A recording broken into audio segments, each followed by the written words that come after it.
camera so we can avoid any lag for the presentation of Dr. Overen. So the BTL is pretty proud today to have Dr. Overen with us for a seminar. I had the opportunity to meet Dr. Overen maybe 9 or 10 years ago at the NENSER committee, and I was pretty impressed by this individual. I was also in contact with him during the time of BiofuelNet. And again, this guy is just amazing. We met a couple of times in Europe as well. So it is a great honor to have you with us today and for our students to hear about what you have done in the last couple of years. Pretty interesting for them and for me as well. So just a little introduction for Dr. Overen. He was trained as a physical chemist, but he spent most of his career working in technology scale-up alongside chemical engineer, as well as a research manager in renewable energy in general and biomass and bioenergy specifically.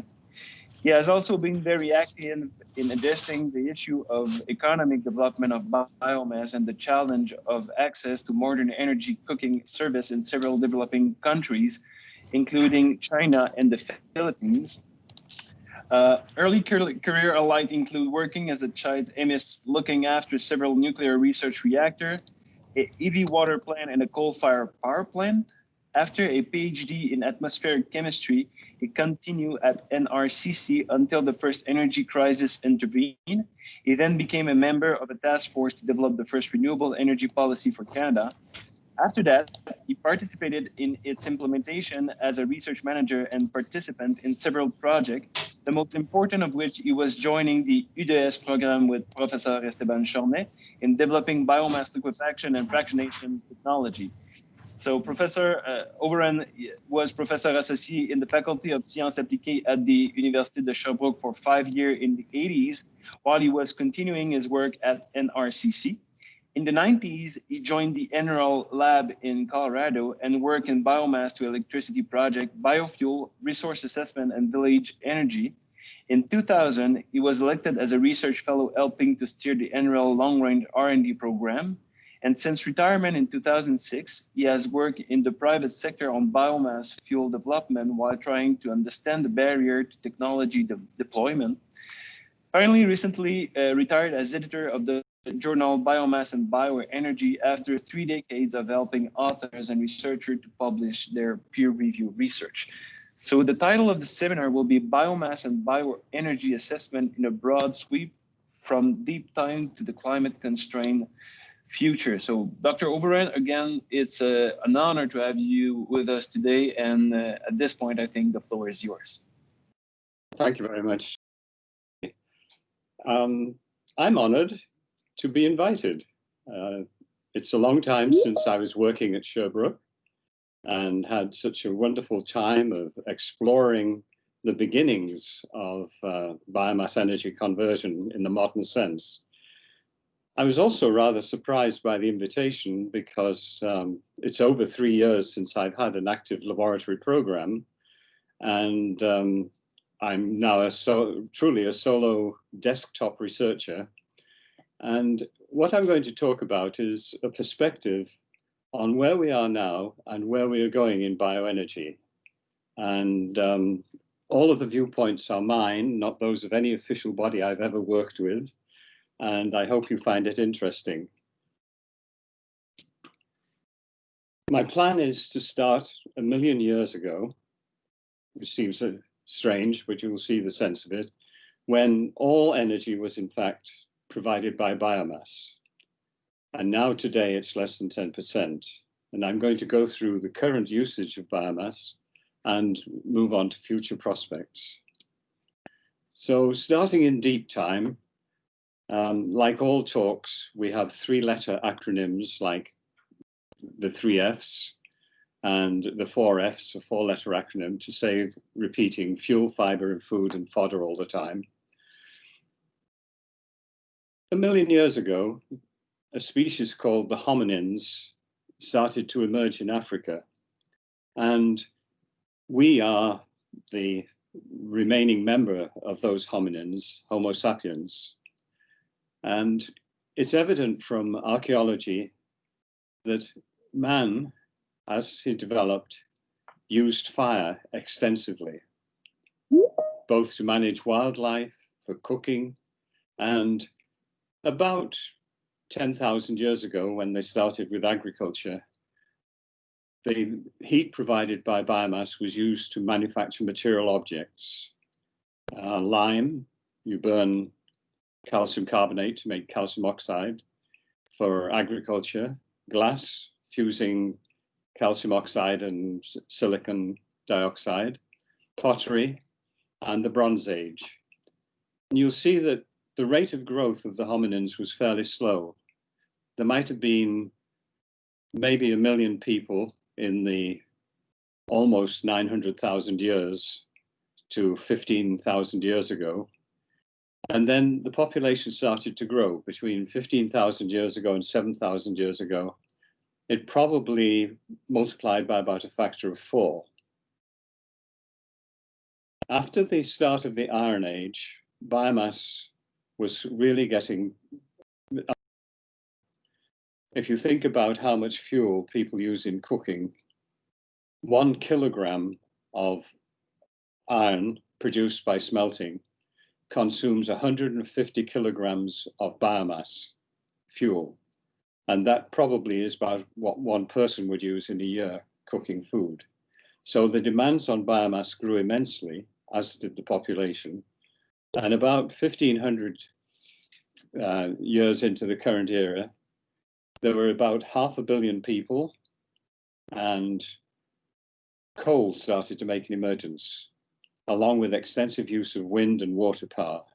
And I'm also noting that there was a large use of biomass for fodder as well as fuel, fiber, and food. And then in 1850, the energy and population really took off, reaching over 1 billion people. This is a complicated diagram, though should be quite familiar to those of you who are scientists. I'm going to show it blown up in the next picture, but I want to just note a couple of very important features about what I'm talking about. The left-hand axis is described as inexhaustible energy. That's to say, sustainable energies like solar, wind, biomass, geothermal, marine. And I also add in nuclear, both fission and eventually fusion, into that category. The grouping on the right-hand axis is coal and natural gas. These are the two main global warming potential substances. Coal, because it is in fact almost pure carbon, and methane, natural gas, because it has 20 times the global warming potential of carbon dioxide. So if you think about it, the whole of the natural gas system has to have a leakage rate of less than 5% if it's going to match the CO2 production. Otherwise, it's a very dangerous source. And in fact, methane is rising rapidly in the atmosphere. And on the bottom, I've put the mobility fuels, today's mobility fuels, oil and natural gas liquids. And the diagram has a series of time points on it. In the bottom left corner, at 80% inexhaustible energy, which was almost all biomass, and something around 20% coal coming in. This was the peak in recent history for renewable energy. If you move along vertically to 1900, the proportion of biomass and wind has gone down below 40%. It's in the 32% region. And the coal has risen to just over 65%. The final points on the diagram are called steps, DRS and STS, and net zero by 2025. I'll explain them in a little bit more detail in the next slide. So here's a blow-up of the previous triangular diagram. And what I'd like to trace is the trajectory. You come from 1850, increasing coal usage. You actually reach maximum coal around 1910, and then oil starts to come in. and you were down to about 18% renewables in 1920. Oil continued its growth after the First World War to 1930. And then there was a Great Depression. And you can see between 1930 and 1940, it's a very short distance on the diagram. And then after the Second World War, there was a huge expansion of oil. And you can see by 1950, the oil proportion is in the middle 40s. Sorry, in the low 30s. And then by 1960, oil is nearly 40%. And then comes 1971. 1971 was the last year before an energy crisis caused by OPEC withdrawing oil from the market. And you can see how the dots then go into a huddle because people were struggling to find ways of substituting for oil and back off the oil contribution. This process continued through the 90s, and this is the period in which we developed the energy policy for Canada, in which we tried to displace oil and replace it with natural gas and with renewables and nuclear. Then there was another crisis in 1995. You see another huddle of dots. And then we resumed in the 2000s, starting to become very conscious as a society about the rate of change in climate-associated issues. And by 2019, we were starting on the pathway towards increasing renewables and less reliance on fossil fuels. The International Energy Agency, the IEA, publishes a World Energy Outlook every year, has done for about 25 years. And the latest one, WEO20, is looking at the impact of the COVID epidemic on the energy system. It's looking on the possibility of instituting major changes, and it's looking also at the necessary steps needed to reach net zero carbon emissions by 2050. And you can see that the pathway proposed is to move very steeply towards the bottom left-hand corner, which is a very high renewables and sustainable energy component and a much reduced reliance on fossil fuels.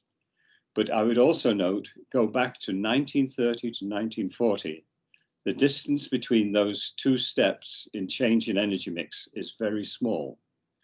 Look at the distance between 2019 and the sustainable development scenario. It's much more like the decade of 1940 to 1950, and the sustainable development scenario is posited for 2030. So we have a task in front of us in making changes to sustainable energy and reducing our carbon footprint. Coming back to biomass and bioenergy, you have to take the early data on this chart with a pinch of salt because there wasn't a lot of statistical data gathering, but the best estimates are that in 1900, there was about just over 1.5 billion people. The total primary energy supply was around 32 exajoules. Biomass and bioenergy in something like its modern form was about 8. There's something called traditional biomass, which is the same way biomass was used 1 million years ago, was about 9. Moved to 1950, big growth in population and energy use. Biomass and bioenergy has grown significantly. So has traditional biomass because it's proportional to the population of the developing countries. By 2010, we have nearly 7 billion people, 540 exajoules of primary energy supply, about 10% of which is modern biomass and bioenergy, and there's still a very large